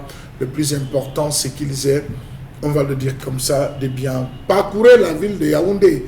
Vous allez vous rendre compte, M. Michel Ngachou, que la majeure partie des personnes qui ont les plus belles maisons, ça je vais vous le dire, c'est aussi une révélation, c'est des personnes du ministère de l'Agriculture.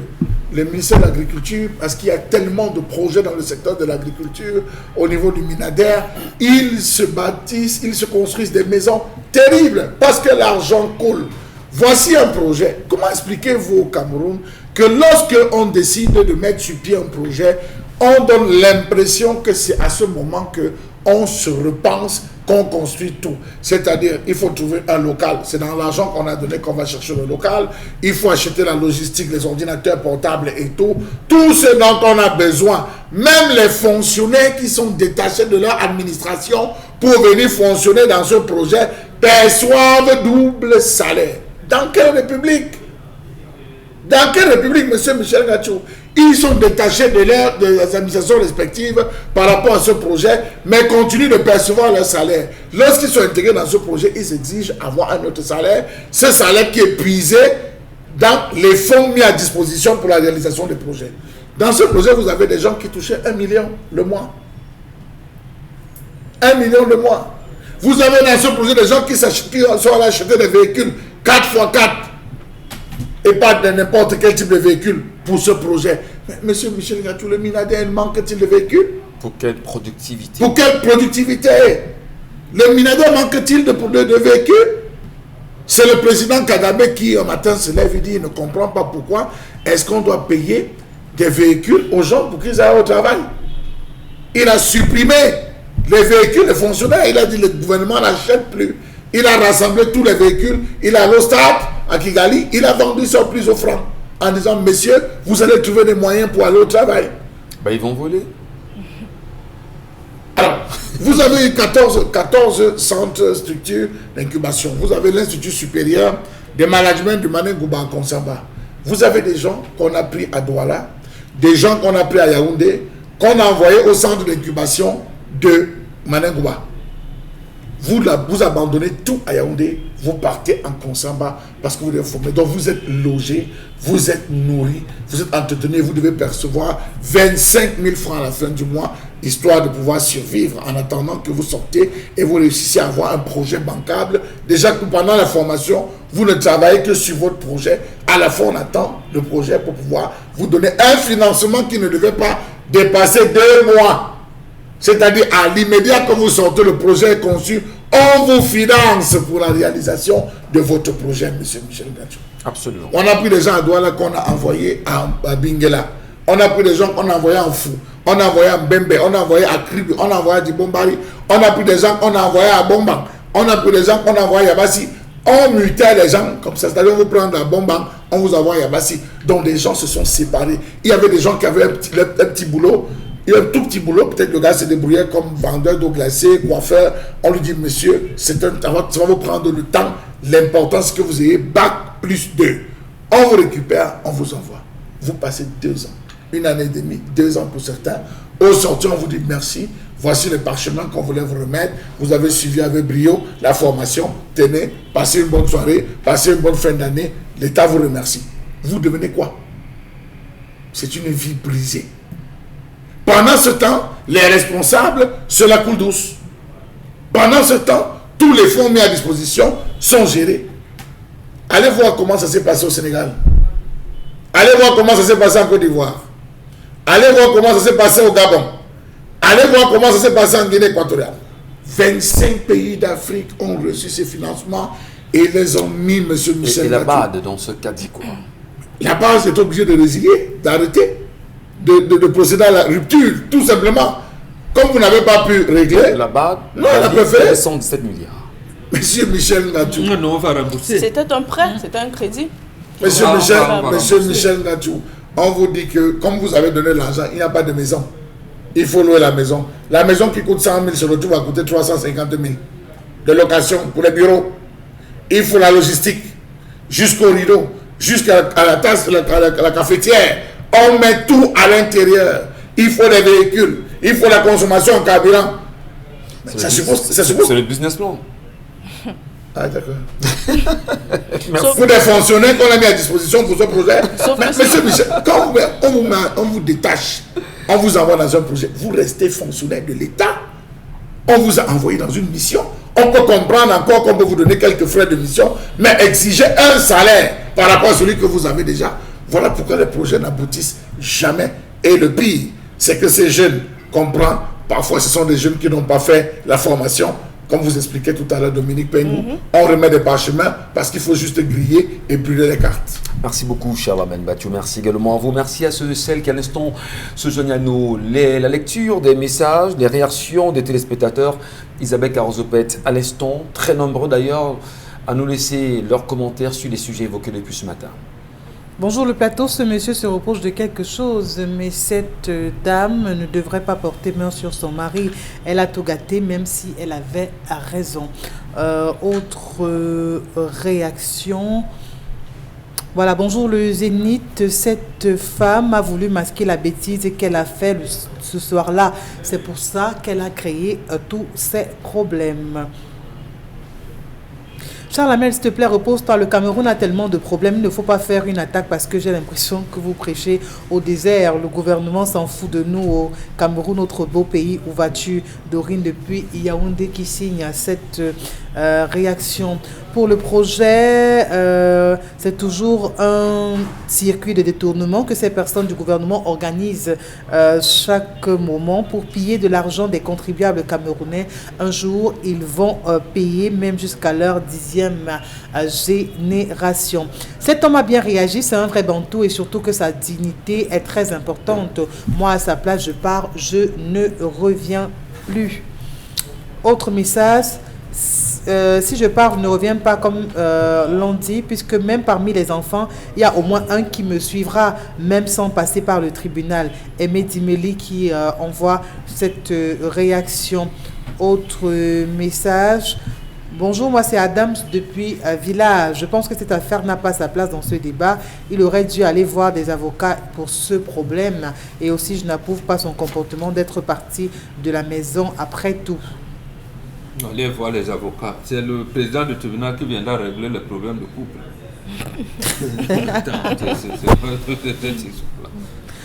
Bonjour la famille. Pour moi, lever la main sur le fils de quelqu'un, non, on va pas prôner la violence. Bonjour, je m'appelle Tiagui de Douala. La place de la femme, c'est à la cuisine. Je ne discute avec personne. Qu'est-ce qu'elle a à faire au point de lever le ton quand monsieur parle et même lever la main? Autre message, si les frères du monsieur Jean étaient venus accompagner cette femme, il n'y aurait pas de problème. Bon vent à vous, Ferdinand Lando depuis Bouddha. Oui, ça aussi, c'est une très belle solution. Oui, mais puisque le frère voulait qu'il y ait un problème, c'est pour ça qu'il n'est donc pas venu l'accompagner. Bien que l'État sous. Le frère serait complice. Oui. Autre message. Bonjour à vous sur le plateau. Le Cameroun me dépasse. Seulement chaque année, on forme 60 agents techniques, mais recrute à peine 20 par an. Cette année, ils n'ont même pas lancé le concours d'intégration, mais le concours pour la formation, oui. Ça, c'est les eaux et forêts. Ouais. Ça, c'est pour les agents des eaux et forêts. Voilà. On lance pas le concours pour l'intégration, mais on demande de se former. Vous formez comment si vous n'êtes pas intégré? Si, ça, c'est pour les agents des eaux et forêts. Ils se plaignent depuis des années. Mais il y a également les enseignantes de l'école primaire. Oui, les enseignants de l'ENIEJ. C'est récurrent au Cameroun. Donc c'est pas aujourd'hui. Il y a même les infirmières. Nous, on avait les chefs de poste agricoles dans le village. Aujourd'hui, il n'y en a plus. On ne les forme plus. Bonjour le plateau. Quand il y a l'argent, il se partage dans ma commune de Komni. La liste des jeunes du PTS est venue de Yaoundé. Pour ces jeunes, ils ont des projets, faire le call-box, la moto ou bien d'autres petits métiers. À quoi leur servons-nous? Bien de courage à vous et plein de belles choses et bonnes pour votre émission. Un jour, ça va changer. Ne vous découragez jamais de sensibiliser le peuple. Le message n'est pas signé. Autre réaction, bonjour le plateau, franchement l'histoire du jour me dépasse. Que ma femme lève la main sur moi, que ça a commencé comment? En tout cas, qu'il convoque une réunion familiale, les deux familles y compris, s'ils ne se reprochent de rien. Et si la femme persiste avec ce mauvais comportement, qu'il la mette dehors. Mais ce n'est pas là la meilleure solution. Plus de 18 ans en couple et 3 enfants, que la séparation soit la dernière solution. Quand d'autres solutions n'ont abouti à rien. C'est mon point de vue. Master depuis Yaoundé qui... Voilà. Une réunion familiale pour venir constater comme étape. C'est incroyable. Merci beaucoup Isabelle Carozopet. Merci à ceux et celles qui nous regardent. On salue d'ailleurs ceux qui sont là-bas à Kribi et qui sont très nombreux à réaliser qu'autour de Kribi, il y a un projet important, gigantesque, mis en place par une association guivétienne, mais qui est aujourd'hui détourné par des Camerounais. Vous en faisiez évocation en début d'émission Bon Bengal.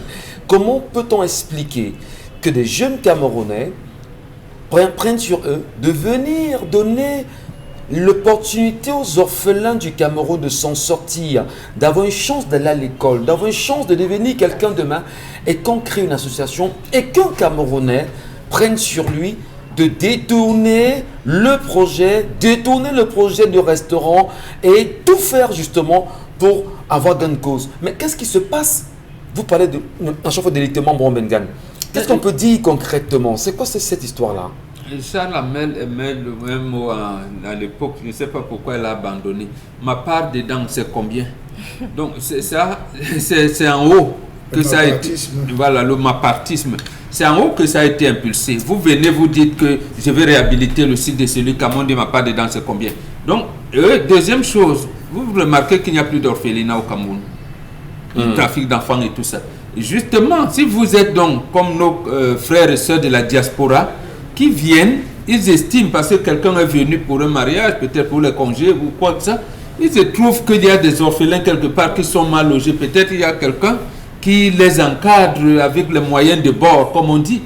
Ils mettent de l'argent pour leur encadrement, pour quand même leur donner du sourire. Je pense que c'est l'expression que nous utilisons ici avec l'émission et les réseaux sociaux.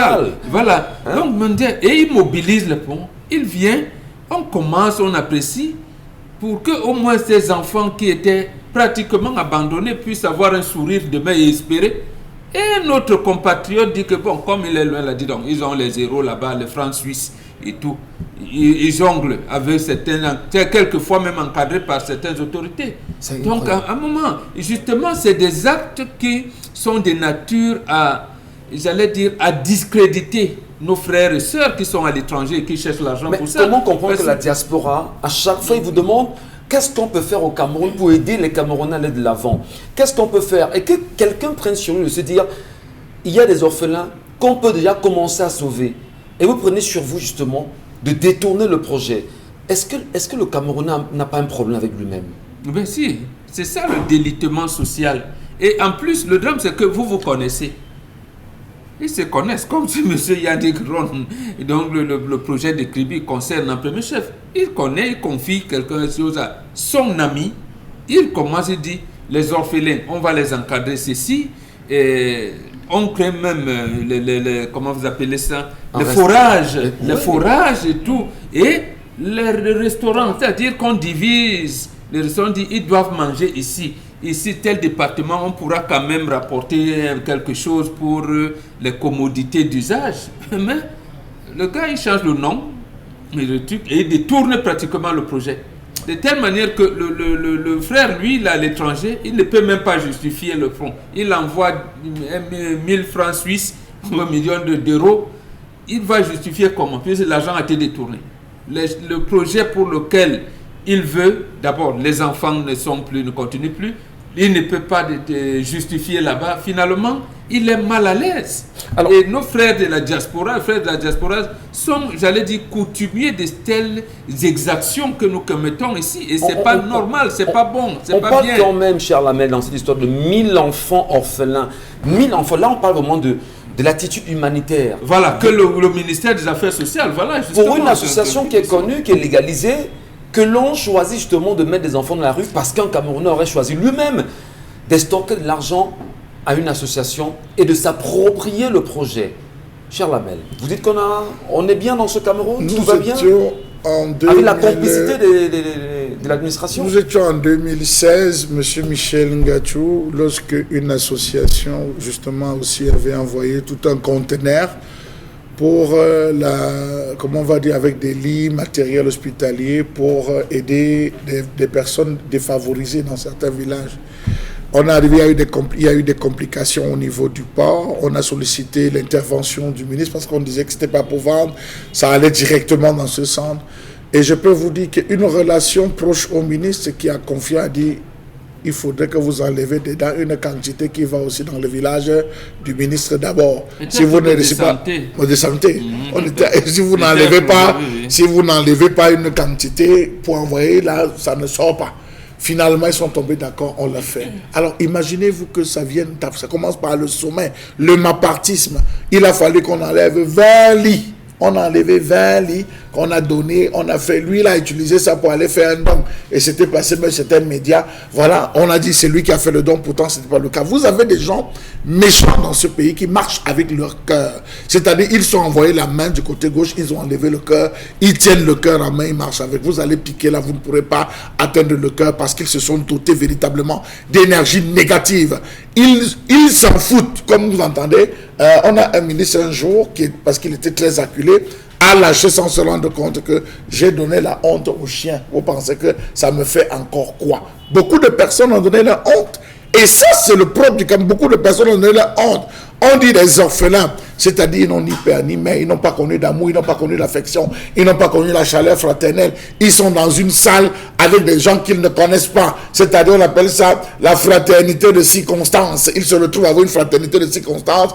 Il faut au moins leur donner un petit sourire à travers le bien-être. Vous osez le prendre. C'est maudit. Il est maudit. Qu'on vous dise quand même qu'il y a un restaurant où ils viendront manger, que vous vous appropriez le restaurant, vous détournez les papiers, c'est vous qui devenez le propriétaire du restaurant. Et quand bien même on vous convoque devant les tribunaux, vous n'y venez pas. C'est quand même méprisant quand même. Mais tout à fait, puisque c'est que le frère qui fait ça n'est pas ici. Il n'est pas ici, c'est que bon, il est là pour un mois, 2 mois. Bon, il sait qu'il va rentrer. il va rester là. Mais justement, et là, c'est le moment aussi d'interpeller nos avocats. C'est-à-dire que si vous avez un avocat qui suit un dossier pareil, il doit quand même mettre, c'est l'avocat, il parle souvent de l'orphelin et de la veuve. Vous avez donc, voilà, vous avez des gens qui sont là. Et vous ne les utilisez pas. En tout cas, ce cas concernant Give et Chance, on en parlera. C'est très dur quand même d'abandonner autant d'enfants dans la rue. 1000 enfants environ à Kribi aujourd'hui. Il est important que nous soyons la voix de ces enfants afin qu'ils puissent retrouver leur sérénité. Nous saluons d'ailleurs en passant Yannick Hon qui est au Cameroun pour cette histoire et qui voudrait apporter au plus vite une solution à cela. Merci de rester sur Equinox Télévision, madame, monsieur. Marquons une petite pause et allons saluer, comme c'est le cas chaque matin, Consti Lamine. Il est venu ce matin avec 1001 tapis. Bonjour Consti. Alors, bonjour Michel, bonjour à tous nos nombreux téléspectateurs et bonjour à tous les clients et partenaires du concept Salaka. Je l'ai annoncé depuis la semaine dernière, je l'ai dit encore hier. Nous sommes bel et bien aujourd'hui le 15 juillet 2021 et cette date est une date très importante pour moi, raison pour laquelle j'ai donc décidé d'offrir encore, bien entendu, une triple réduction pour une fois de plus à tous les clients du côté bien sûr du magasin 1001 tapis. Donc pendant 15 jours jusqu'au 30 juillet 2021, vous avez droit à une triple réduction du côté bien sûr du magasin 1001 tapis parce que ce jour, notamment le 15 juillet, est la célébration des 1 an de plus de mon fils Abbé et ça c'est Ebenezer de notre trésor. J'ai donc décidé d'offrir 15 jours de triple réduction à tous les clients du concept Salaka. Nous allons tout de suite commencer la vente de ce matin par les tapis de très bonne qualité. Vous les avez au magasin 1001 tapis. Regardez comment l'évolution des prix, elle se passe au magasin 1001 tapis et le prix que vous allez voir en rouge est le prix de la triple réduction. Tout d'abord, lisez bien ce message. 15 jours de triple réduction au magasin 1001 tapis situé à Aqua, en face le palais d'Ika, du 15 juillet au 30 juillet. Bénéficier d'une triple réduction, ceci à l'occasion de la célébration des 1 an de plus de mon fils Abbé Ebenezer de notre trésor. Alors ce matin, chers téléspectateurs, nous allons tout de suite commencer donc, bien entendu, par ce magnifique régulateur de tension numérique.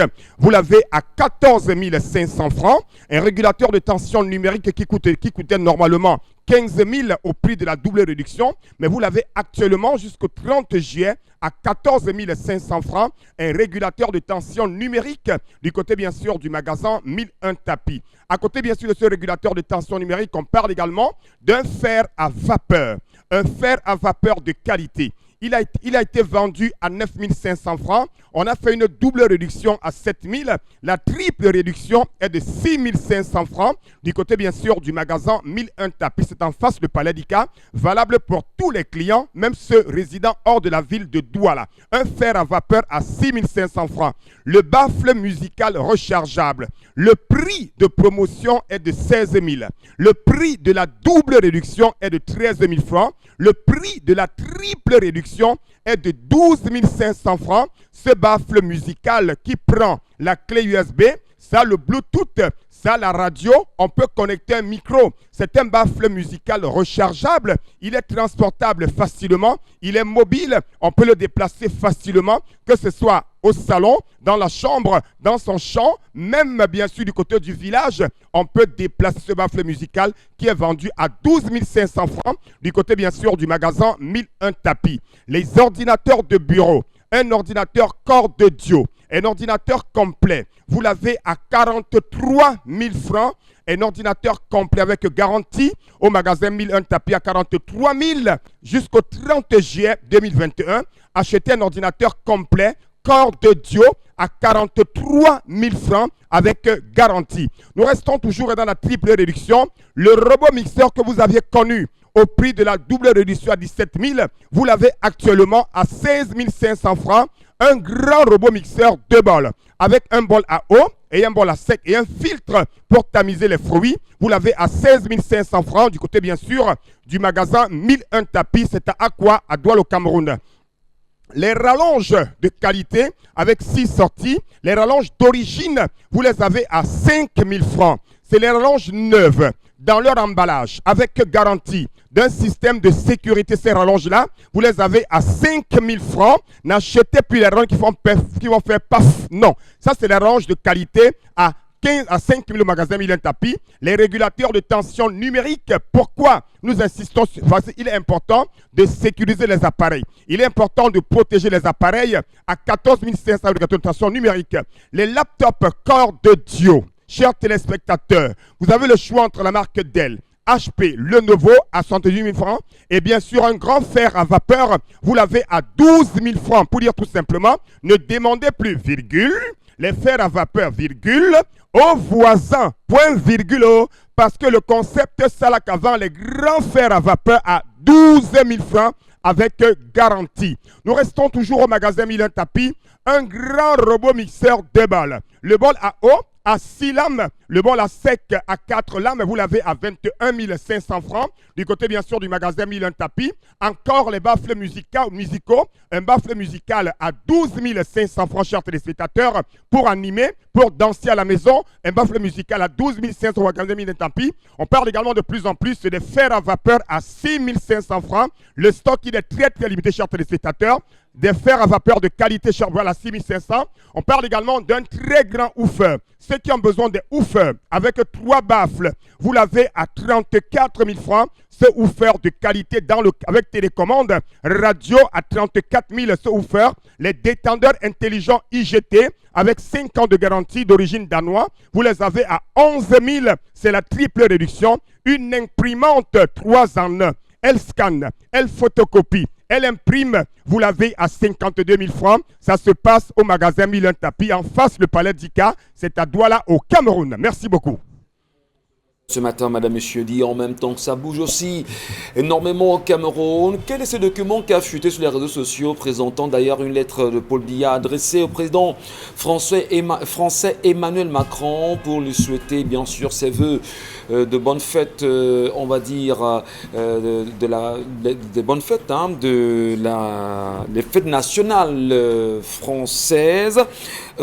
Quel est ce document qui aurait fuité? Beaucoup de Camerounais ont le sentiment que Paul Biya aurait signé le document avant d'aller de l'autre côté pour un court séjour privé. Ça fait vraiment débat sur la toile. Et on le sait encore, nous parlions ici hier de ce député qui a giflé brutalement une dame là-bas dans le nord, issue du parti de Issa Tiroma Bakari. Jusqu'à présent, les deux sont muets. Tiroma Bakari ne dit rien, et le concerné, le député Salama, ne dit rien jusqu'à présent. Les femmes également sont muettes, dit en même temps que la femme dans un pays comme le Cameroun peut être autant brutalisée et que ceci ne meuvent personne. Affaire Kamumim, toujours en débat, oui, ça fait parler plus d'un, et monsieur Eteki. Hier, ils étaient devant, on va dire, les autorités policières pour se faire entendre et jusqu'à tard dans la nuit, des informations nous laissaient croire et surtout comprendre que ces derniers iront passer la nuit concernant l'affaire Malika. Et voilà, c'est que nous plonge rapidement dans la revue des réseaux sociaux avec Arosopet. Revue des réseaux sociaux, oui, ces images font le tour de la toile, le véhicule dans lequel se trouvait l'artiste ténor, justement, qui a été donc victime d'un accident de la circulation très tôt ce matin, environ donc de 4 heures. Là, nous sommes au lieu dit Feu Rouge B5S, c'est à Douala, où malheureusement ce véhicule transportant l'artiste qui sortait justement d'un concert où il a bel et bien eu l'occasion de pouvoir rester d'un spectacle, voilà. Oui.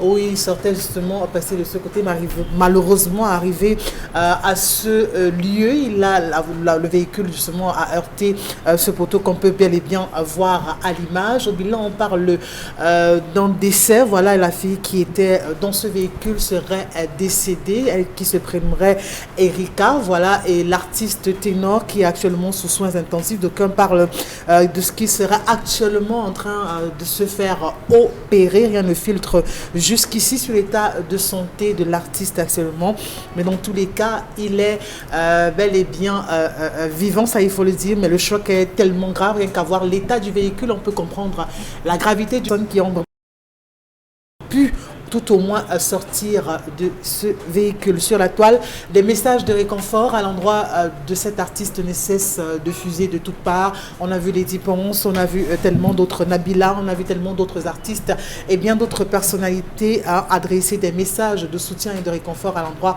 de cet artiste qu'on souhaite vivement voir rétabli le plus tôt possible.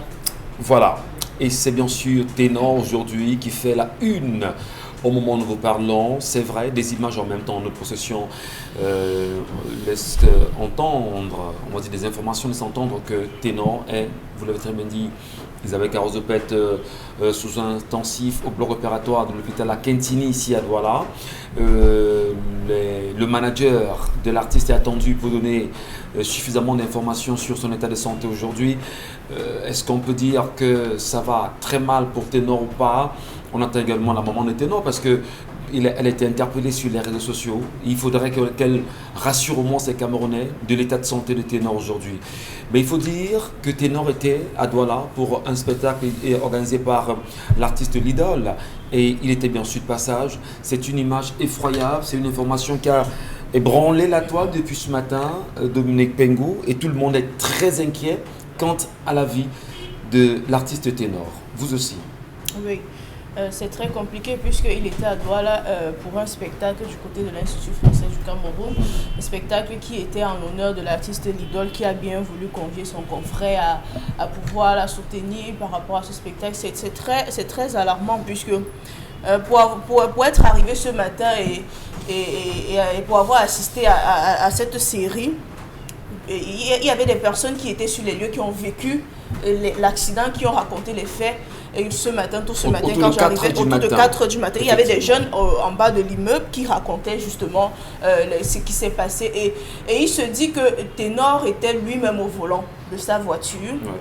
Hyper ivre parce que la conduite montrait que c'était une personne qui avait déjà dépassé une dose d'alcool adéquate pour le corps humain et la voiture filait ou encore allait à vive allure. C'est pour ça que ça s'est retrouvé sur le rond-point du lieu dit Bessengue, feu rouge, parce qu'il a fallu, après plus de 3 tonneaux, la voiture s'est retrouvée sur le rond-point et juste après l'évacuation de Ténor et de son chauffeur et de la personne avec qui ils étaient assis devant.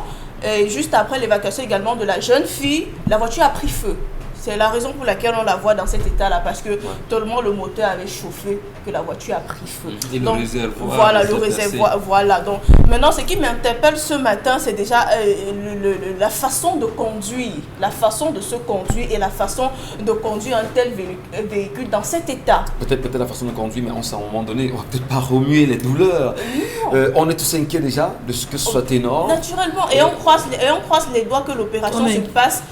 Que l'opération se passe dans de très bonnes conditions, que l'artiste se remette sur pied vivement parce qu'on ne souhaiterait vraiment pas avoir avoir ce genre de malheur, surtout à ces temps-ci. On ne souhaiterait pas. Maintenant, la douleur est plus penchée du côté de la jeune fille qui, je ne vais pas essayer de raconter ou encore de relayer des rumeurs qui ne sont pas encore justifiées ici, qui ne sont pas encore vérifiées, mais cette jeune fille qui a perdu la vie, et sur le coup comme ça, c'est très touchant. Je n'aimerais pas me mettre à la place de ses parents. Parce que c'était une jeune fille de 22 ans. Il paraît-il, c'est pas encore confirmé, mais il paraît-il qu'elle pourrait avoir 22 ans. C'est assez jeune pour pouvoir avoir ce genre de mort. Allez, son pronostic vital, Charlamagne Bathiou, semble ne pas être atteint jusqu'à présent concernant Ténor. Vous aussi, vous êtes informé, vous avez pris l'information comme tout le monde en première sur les antennes radio Equinox ce matin. Comment apprenez-vous et dans quel état vous trouvez-vous, Charlamagne Bathiou? Que nous sommes dans un pays d'irresponsables. Nous sommes dans un pays d'irresponsables. Nous sommes irresponsables. Nous vivons dans l'irresponsabilité. Monsieur Michel Ngachou, vous savez combien de Camerounais perdent la vie le matin à cause de ces chauffards? Vous savez combien de Camerounais perdent la vie chaque jour à cause de ces chauffards? Ils sont nombreux, monsieur Michel Ngachou, car ils sortent des boîtes de nuit. Ils sont conduits non plus par le cerveau, monsieur Michel Ngachou, mais c'est le corps. Placez-vous au rond-point le matin. Placez-vous à feu rouge Bessengue. Le matin, vous allez voir. Ces gars qui sortent dans quoi? Qui sortent des différentes rues de la joie. L'objectif, c'est d'arriver à la maison. J'ai dit, vous ne savez pas qui conduit. On vous cogne parfois, il ne s'arrête pas, monsieur Michel Ngatou. On vous cogne. J'ai dit, ces personnes vous cognent. Il y a plein de personnes qui marchent avec des morts sur leur conscience. Mais je crois qu'on a des brigades, on a des patrouilles. C'est là où ces patrouilles doivent être dehors, monsieur Michel Ngatou, avec des airs pour interpeller ce genre de personnes. Comment l'a-t-on laissé prendre le volant? Comment l'a-t-on laissé prendre le volant? Dans toutes les boîtes de nuit, il y a les agents de sécurité, il y a tout ça. Comment est-ce qu'on l'a laissé sortir de là et prendre le volant? Non, mais disons la vérité. Est-ce qu'il était seul déjà? Peut-être. Monsieur, on s'en fout. On s'en fout. Qui sont un petit pays, on s'en fout. Pourquoi seulement dans d'autres pays? Ça va pas marcher au Cameroun. C'est ce qu'ils vont dire aux agents de sécurité des boîtes. Pourquoi est-ce que ça marche dans notre pays, ça marche pas au Cameroun, monsieur Michel Ngatou? On a des caméras. Mais j'ai écouté ces enfants qui disaient que le gars a battu le record de son tableau de bord. Oui. Il a battu le tableau. Je ne peux pas encourager ça. Il a battu le record de son tableau de bord avec l'accélération. Mais quand même en plein carrefour. Vous soutenez quoi comme ça? Point, monsieur Michel Ngatou, quand vous voyez ça, il était à plus de 170. Il était à plus de 140, 150. Pour que la voiture prenne feu. Parce que dès que vous êtes le choc là, monsieur Michel Ngatou, vous ne pouvez plus négocier un virage. Impossible. Vous allez feu. Vous ne pouvez plus négocier le virage. Mais les gars disent que le gars pompait. Il pompait. On n'est pas à Yaoundé. Et même à Yaoundé, même sur le tas Yaoundé, monsieur Michel Ngatou, mais on n'a pas d'élu. On roule avec réserve.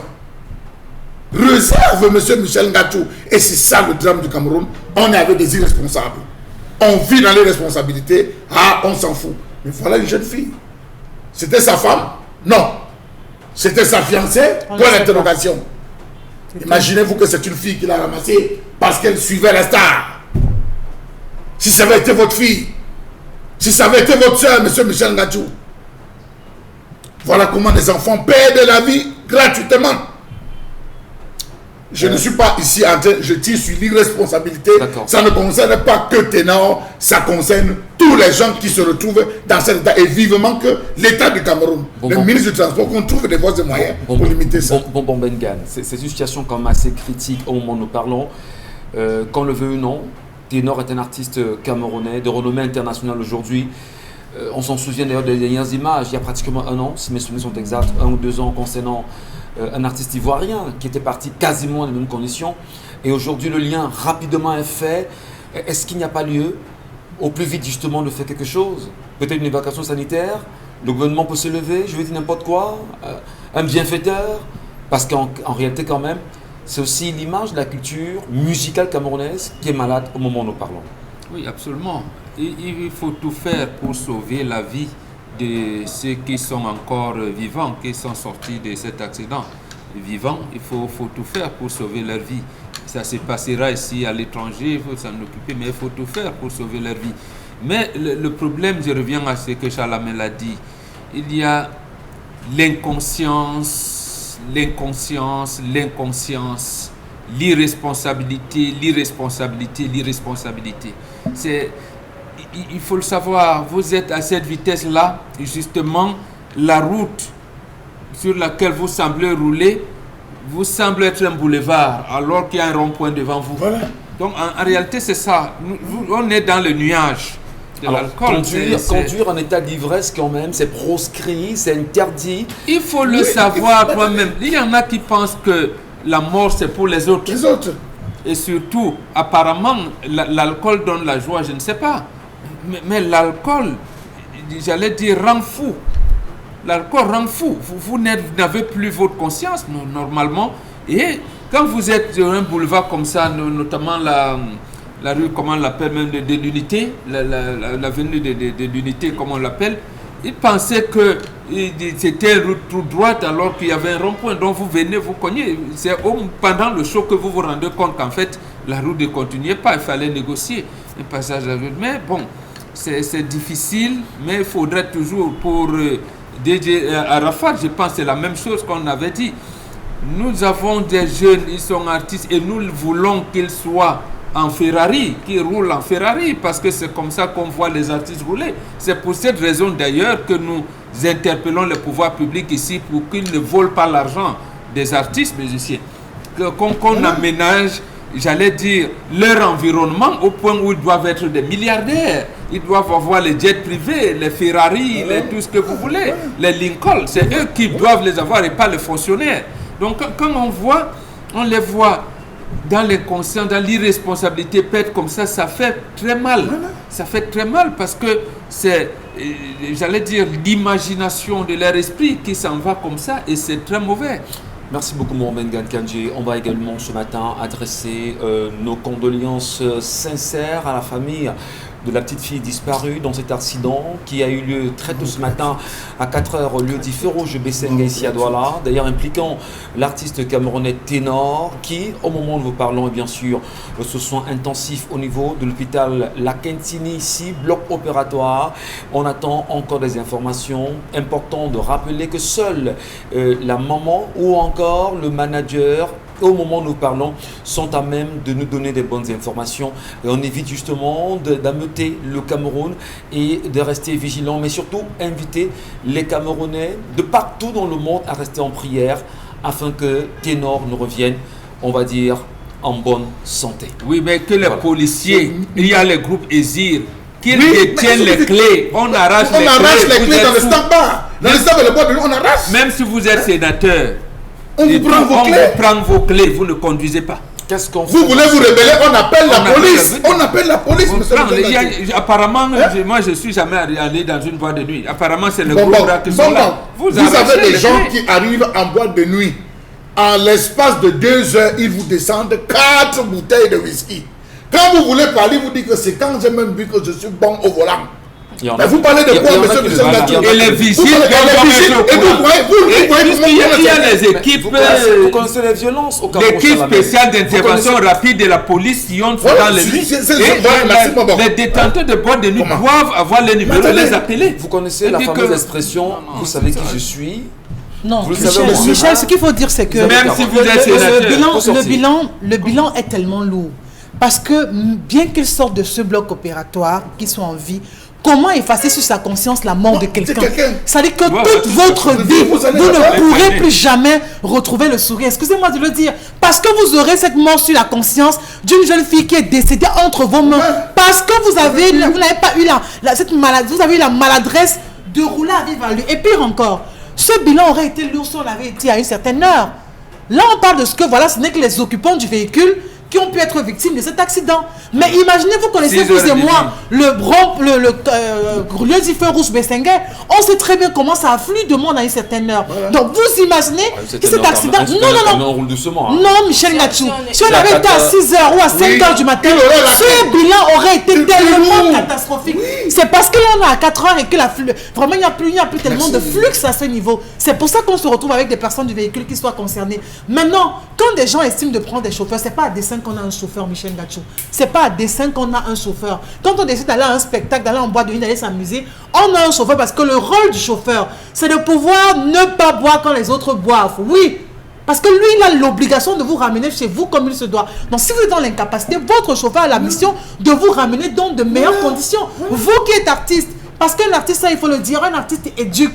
Un artiste, c'est un modèle. Un artiste, c'est celui-là qui éveille les consciences. Donc, quand vous vous permettez de rouler à cette allure-là, c'est pour que les autres fassent quoi? Et moi, je m'interroge sur la moralité de ces personnes qui étaient à bord de ce véhicule. Parce que si moi, je prends un véhicule, Michel Gatou, vous roulez à tombeau ouvert, je descends tout de suite. Donc, les personnes qui étaient à l'intérieur l'ont encouragé dans cet acte. Et je crois que c'est des choses qu'il faut condamner. Michel Gatou, nous étions en 2018. Parce que c'est important de donner les dates. Oui. Cette fois-là, c'est au niveau du rond-point. Vous avez des jeunes qui étaient allés boire à Deido, la rue de la Joie de Deido. Des gars sortaient d'Allemagne. On connaît bien qu'ils sortaient d'Allemagne, c'était 4 enfants d'une même famille. Ils ont pris leur ami coiffeur avec qui ils sont allés boire. Le matin, ils disent que gars, on va prendre le bouillon à Aqua. Il y avait un endroit là vers le collège King Aqua. Ils voulaient aller prendre sans publicité le bouillon. Ils sont sortis par Saké, monsieur Michel Gatou. La façon avec laquelle les gars ont appuyé, ils ont frappé sur le rond-point avec tonneau, de la même manière, c'est de la même manière. Tonneau, ils n'ont pas survécu. Tous les Ils n'ont pas survécu là. Les 5. Les parents sont sortis, c'était le 2. On a dit qu'ils ont descendu en bas dans le snack bar. Il y avait un snack bar qui chauffait là-bas. Ils ont descendu 7 bouteilles de whisky. Comment moi je vous vends 7 bouteilles de whisky, monsieur Michel Gachou? On doit même arrêter le snack là où il était. Merci. Où la il allait boire. Non, on doit les arrêter. Vous monsieur Michel vendez, Gachou. vous fermez, ne sortez pas. Ils ne sortent pas, monsieur Michel Gachou. Absolument. Je vous vends Vous 7 vendez, d'abord. vous Est-ce sortez que humainement vous pouvez boire Franchement, 7 bouteilles de bouteilles de whisky? C'est Et je incroyable. vous laisse rentrer chez vous? C'est incroyable. On va je te montrer. On est responsable dans ce Non, sens. vous Ça fermez, fait, ne ça sortez fait pas. très peur en même temps, mais le regard reste porté bien sûr auprès de ceux qui, au moment où nous parlons, sont sous soins intensifs, notamment lui, l'artiste ténor. Le vœu, c'est qu'il ressorte justement Tout à de ce fait. choc-là, absolument. Et on va peut-être faire la petite virgule en rappelant qu'en Europe, pour ceux qui sont déjà allés, il y a des endroits où vous arrivez, on ne vous vend pas plus de 2 bières.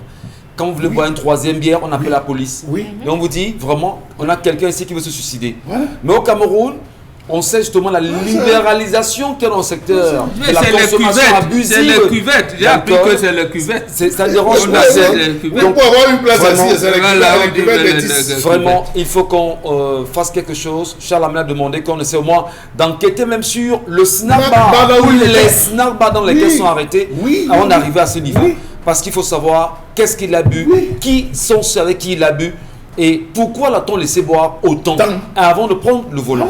Merci à vous. Allez, Constil Ami nous retrouve pour la seconde section des ventes avec Von Bio. Bien entendu avec le Von Bio Oméga 3 qui se présente de plus en plus comme un complément alimentaire de très bonne qualité, comme un complément alimentaire qui vous permet de garder la bonne humeur. Avant donc d'entrer en profondeur dans cette communication commerciale qui marque la 2e vente du concept Salaka dans cette émission, je tiens d'abord à attirer l'attention de tous les téléspectateurs. Chacun de nous a le droit de vivre, chacun de nous a le droit bien sûr de s'épanouir, mais il faudrait être conscient, prudent et prévoyant. C'est très important parce que la vie nous demande d'être conscient. Quand on n'est pas conscient, on est victime du négatif. Bien entendu donc, raison pour laquelle j'attire en tant qu'un communicateur commercial, j'attire l'attention de tous les clients du concept Salaka. Je leur recommande d'être conscients, prudent et prévoyant. Alors ce matin, votre complément alimentaire reste toujours en véritable triple réduction. Ah ben oui, hein, parce que ce complément alimentaire faisant partir des produits du concept Salaka du côté du magasin 1001 tapis en face le Palais d'Ika. Alors je vous accorde encore à la demande de la clientèle, à la demande bien sûr de tout cela, je vous accorde encore 15 jours de triple réduction sur le Von Bio Oméga 3. Je rappelle que le prix de la double réduction est de 6 000 parce que le prix normal de ce complément alimentaire actuellement est de 7 500 francs. La double réduction nous permet de vendre ce complément alimentaire à 6 000, mais comme nous sommes en train de célébrer 15 jours de triple réduction, alors même le Von Bio Oméga 3 entre dans la danse commerciale du côté bien sûr du magasin 1001 tapis. Donc je vous accorde encore 15 jours pour acheter le Von Bio Oméga 3 à 5 500 francs pour une boîte de 30 gélules. Ce complément alimentaire présente plusieurs avantages. Tout d'abord, il permet de réduire les complications du diabète. Le Von Bio Oméga 3 permet d'assouplir nos articulations. Le Von Bio Oméga 3 permet de stabiliser la tension. Ceux qui ont des problèmes de tension, de rhumatisme, de fourmillement, alors je vous recommande de consommer régulièrement le Von Bio Oméga 3 qui est vendu actuellement, comme le prix s'affiche à l'écran, à 5 500 francs pour une boîte de 30 gélules. Je rappelle que ce prix est valable encore jusqu'au 30 juillet 2021. Vous me regardez hors de Douala, hors du Cameroun, c'est l'occasion plus que jamais d'appeler le concept Salaka ou alors de vous rendre du côté du magasin 1001 tapis, dont je rappelle la situation, c'est à Douala, en plein cœur d'Aqua, en face du palais d'Ika. Nous sommes ouverts de lundi à samedi, de 9h à 18h. Et dans ce magasin, vous avez également, bien entendu, ce lait de toilette pour diabétiques, Von Bio Lotion. Votre peau, elle est délicate, votre peau, elle est fragile. Voici un lait de toilette qui permet de nourrir la peau des diabétiques, de protéger la peau des diabétiques, d'embellir la peau des diabétiques. Il coûte normalement en double réduction 6 000 francs, mais comme nous célébrons la triple réduction, vous avez ce lait de toilette à 5 500 francs jusqu'au 30 juillet 2021 Offre valable au magasin 1001 tapis pour tous les clients qui nous regardent en ce moment. Alors parlons donc des modalités de livraison. Ceux qui ont besoin de commander un article au magasin 1001 tapis, que ce soit l'électroménager, que ce soit l'informatique, que ce soit les compléments alimentaires, vous êtes hors de la ville de Douala, pas besoin de vous déplacer. Venez tout simplement, rapprochez-vous du concept Salaka, appelez nos numéros de téléphone. On a des représentants à Yaoundé, à Bafoussam et dans certains pays africains, notamment en Côte d'Ivoire et au Sénégal. Nous sommes représentés déjà en Côte d'Ivoire et au Sénégal pour ceux qui ont besoin de commander au concept Salaka. On parle également de la pommade contre les hémorroïdes, chers téléspectateurs. Vous connaissez quelqu'un qui en souffre? Alors je vous recommande également cette pommade 100% naturelle qui est également en pleine promotion au magasin 1001 tapis. Elle permet d'éradiquer totalement les hémorroïdes. La pommade contre les hémorroïdes en vente uniquement au magasin 1001 tapis en face le Palais d'Ika par le concept Salaka. Pour dire tout simplement, Mototenye Sengalemba, Bignon Yande Tatan au magasin 1001 tapis. Merci infiniment, Consti Lamine. Merci à vous, chers téléspectateurs. Merci à vous, chers Lamel, Isabelle Carole Bombok et Dominique Pengou. On va certainement se quitter en gardant tous ensemble les yeux sur notre artiste ténor et à nouveau adresser nos condoléances à la famille de la petite fille. Pour homicide involontaire, non? Voilà. Il faut le préciser. Et bon.